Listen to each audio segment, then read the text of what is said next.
This month was a lot for me personally, okay? Like, listen, it did kind of fly by. I will give it that. But man, I had so much schoolwork this month. It has been so packed every week with doing assignments for my final senior seminar project.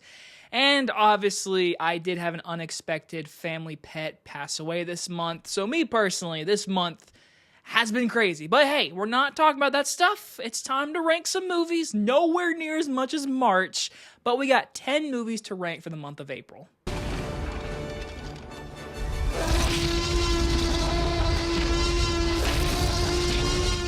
So, like I said, I have 10 movies I am ranking. I did review 9 of them. We have one movie that I did not review for video format, but I'll talk a little bit about it, of course.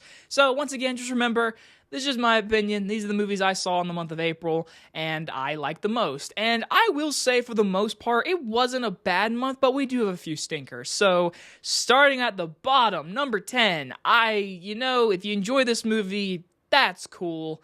Number 10 is a Minecraft movie. This movie is annoying, at this point, with what the movie theaters are trying to do now, trying to do more movies where people can pull out their phones and have these reactions. Like, I read something the other day that they want to do a Minecraft screening that allows people to freak out, allows them to pull out their phone, and this is gonna become a trend. And it's all due to this movie, and it makes me hate it even more. I can't lie. I did not like this movie. Is it a good-paced, entertaining kids movie? Sure. Yeah, it is. Does it maybe give the fans what they wanted? I don't know because of the memes. But, I thought this is really bad. I truly think that so far this is probably the worst movie I've seen this year.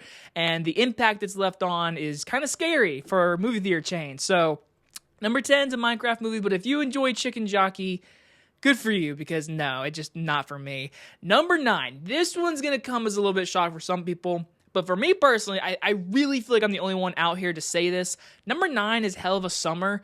I think I had an expectation going in as a throwback to 80s slashers, and it is that for like 25%, and then 75% is basically a coming-of-age, summer, grow-up movie, comedy, feel-good, and that's fine and all, but when you also give us disappointing kills, it's kind of lame, and I thought it was really just disappointing. Like, again, I give it to Finn Wolfhard, and I forget the co-director's name, but I hope they do more, but for their first film, I just found it to be what it was marketed as was not what it came out to be, and I found it completely disappointing, and just not funny either. That's the worst part. I seem the only one to say that. People seem to enjoy this movie more than me, but again, me personally, I thought it was bad. I thought it was very forgettable.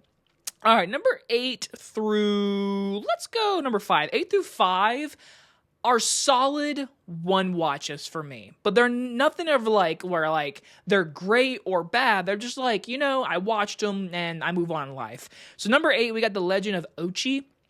This was a beautiful made film. My God, I mean, it looks so well. Like, it just looks so good for an A24 movie. It's a PG-1 too. But the thing is, I just found it to be one of those movies where I've seen this story before and I've seen it done better. And unfortunately for the movie itself, it's not bad. It's just I've seen better. But it was a gorgeous made movie. It's got some great puppets in it with the animatronics of the Ochis. I really enjoyed the one watch. It was a fine one watch, but I'll move on in life. Number 7 is The Amateur. I wasn't really looking forward to this movie, and I will say it has a really good setup with a character that's pretty much a coward, and then he goes after this revenge. The only issue is it's a very slow and boring movie, and also all of our main villains, you get no development of them. Once you meet our villains is when he confronts them and asks them questions and then kills them. That's all we get. So the villains were boring. They were underdeveloped.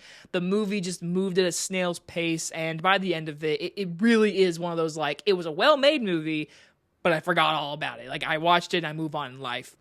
All right, number 6. Number 6 is the one I have not reviewed, and that is the Netflix movie Havoc, starring Tom Hardy. I will say this. I didn't know really much about it. Obviously, the major thing that made me want to watch it is from the director of The Raid. And I found this movie to be an entertaining watch. I will say there's a few really good the club fight scene, a few other action scenes. I like Tom Hardy. But the thing is, and it's same like everyone says in the review, it's really just there for the action and nothing else. And I feel like if they had a stronger story with the action, this could have been a really solid banger of an action movie. But it's forgettable. You know, it's another Netflix movie where it has good action. It's got Tom Hardy. But by the end of it, I forgot I even watched it. And that was the last movie I watched in this entire list. So, again, it's on Netflix. It's not a bad movie, but it's not a movie that, like, I had much to say. It's really forgettable. All right, number 5. Number 5 is funny because I'm ranked it this high, but I've seen a lot of people talk crap about it, but obviously it's based off a video game, so people are going to talk crap about it. Until Dawn is my 5th spot for the month of April. I think this is an enjoyable watch, and like I said, really 8 through 5 is one good time watches.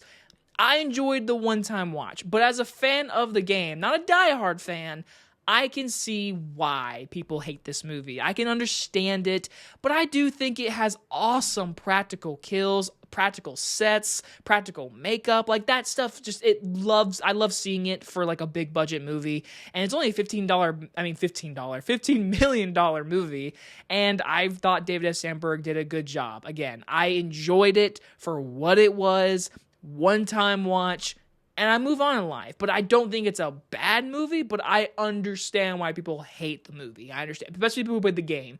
Now, what's funny is I don't see a lot of people who hadn't played the game seen this movie, because it didn't do great opening weekend, so I'm intrigued on people's point of view from who haven't played the game.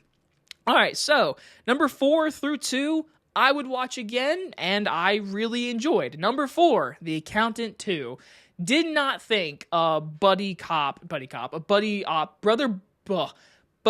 brother, you know what? I can't talk it. Ben Affleck and John Bernthal in the same movie. I'm not even going to edit that out. Basically, they team up, and it's a comedy with action in it. And, you know, I didn't really expect that for The Accountant 2, but it really worked. And if they want to make a third one and continue making movies like this, I'm cool with it. I still prefer the first one, but I do think the second one is way more of an easy watch. So I seem like a lot of people really did enjoy this movie. I'm glad they did, and I hope we get a third one, but I hope it doesn't take 9 years to get it. Number 3 is the best date night movie of the month, hands down. That is Drop. I enjoyed this movie, okay? And I've seen people not really care for it because it kind of just like was too stupid. I enjoyed it, you know. I've seen people who like love Red Eye but don't like Drop, and to me, I'm like, that's a little confusing. But either way, Red Eye is great. Drop feels like a good like homage to that movie, and I enjoyed it. Drop was fun. I enjoyed the mystery. I enjoyed the setting. It was like 90 minutes. It literally is like, I wish people went and go on season theater more, because it was a solid movie by Christopher Landon, and I definitely would watch it again. I definitely will own it. Number two, it's funny I said everything about the rewatch. I don't know how many times I'm going to watch this movie more in my life, but I cannot lie. The theater experience in IMAX made this movie be put in number 2, and that's Warfare. I probably won't forget my experience watching this in IMAX. It truly is just a theater experience. You are put into the action, and it's dark, it's gritty, it's bloody, it's serious. It's a war movie, and I'm not a big war guy, so again, I don't know how many times I'm going to watch this movie, but I will always admire the one time I saw it in theaters. If you have not seen this movie, please go give it a chance in theaters. It is the best way to watch this movie. But number 1, I mean, it was my most anticipated, and I think everyone on social media kind of agrees. This is the best movie of the year. Number 1, it's Sinners. I mean, it's clearly the best movie of the year so far. This year has been very forgettable watch. Been a few good ones, but like Sinners is different. Like, this movie might get nominated for Best Picture. Like, critics love it, fans love it, and my God, it made the same amount of money it did opening weekend. It was like a 6% drop. That doesn't happen, and this is an original horror movie. So us horror fans, the 2020s have been ruled by horror movies, and I stand by that. Sinners is clearly the best movie of the year. It's the best movie I've seen this month. I was so excited for it. It overdone my expectations. But I can't wait to see it again. I've seen it twice, and I plan to see it for a third time. I'm not kidding you. It's that good, and I hope all of you get a chance to go see this in theaters because we need more original films like this. And that is that. Those are the 10 movies I saw in the month of April, and again, there was a good list of movies here. There was enjoyable movies. Nothing was as good as Sinners, but everything's getting a little better, so hopefully in the month of May, we get some good ones. There is like a handful of movies, but if I'm most anticipated for the month of May, I'm gonna be honest with you guys, I graduate this month. I'm looking forward to that. I graduate from college. I'm finally gonna be done with school. I'm so ready just to not be in school. So I can't lie, me personally this month, that's the thing I'm most looking forward to. There's also Texas Frightmare. Yep, I'm going to it. I am going to it. And if you know who the guest list is there, then you know who I'm meeting again. So you'll see more about that on social media. So those are the two things I'm very much looking forward to, is graduating and Texas Frightmare. Very excited for Texas Frightmare. Very, very excited. But in reality, for people who watch this for my movie reviews, I will say I think it's clearly the movie I want to see is the next Mission Impossible. It's potentially going to be the last one for Tom Cruise, I think, so I want to see it. It's been a franchise I've grown up with, and I want to see how it all wraps up. And after that after the last one, I want to see what happens next in the story. So yeah, Mission Impossible. We also got like Final Destination 6. I want to see that. I do. Thunderbolts, obviously that's this week, so Thunderbolts is going to be interesting. Lilo and Stitch. I mean, there's a good handful of big summer movies coming this month, and I'm excited to get in the summer season. But I'm ready to get that diploma, and I'm ready to meet a certain person for a third time. Anyway, guys, I hope you guys enjoyed this monthly ranking. Keep telling me, am I doing a good job? Do you hate it? Let me know. Anyway, guys, if you guys enjoyed this video, and I'll see you guys on the next one. Bye, everybody.